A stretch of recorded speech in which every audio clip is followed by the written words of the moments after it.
রাজধানীর ২ সিটি কর্পোরেশনের আওতাধীন সব ওয়ার্ডে এবং দেশের সব জেলা ও মহানগরে আজ কর্মী জমায়েত কর্মসূচি পালন করবে আওয়ামী লীগ। একই সঙ্গে আগামীকাল সোমবার দলটির পক্ষ থেকে ঢাকায় শোক মিছিল করা হবে। গতকাল শনিবার রাজধানী ধানমন্ডিতে আওয়ামী লীগ সভাপতি শেখ হাসিনার রাজনৈতিক কার্যালয়ে সংবাদ সম্মেলনে দলের সাধারণ সম্পাদক ওবায়দুল কাদের এই কর্মসূচি ঘোষণা করেন।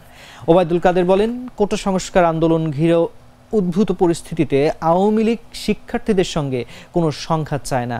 আওয়ামী লীগের দুদিনের নতুন কর্মসূচি ঘোষণা করে তিনি জানান, রোববার রাজধানীর ওয়ার্ডে ওয়ার্ডে এবং জেলা ও মহানগরে জমায়েত করা হবে।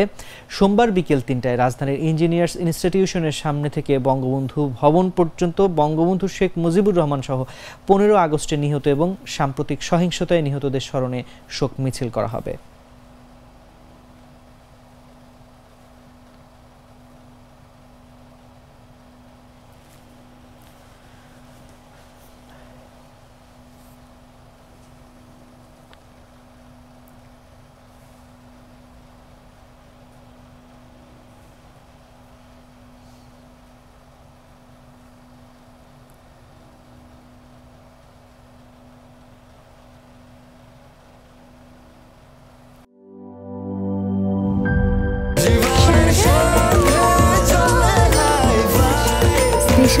স্বাস্থ্যকর অল টাইম ফ্যামিলি কেক, সব সময় অল টাইম হেলদি লাইফ।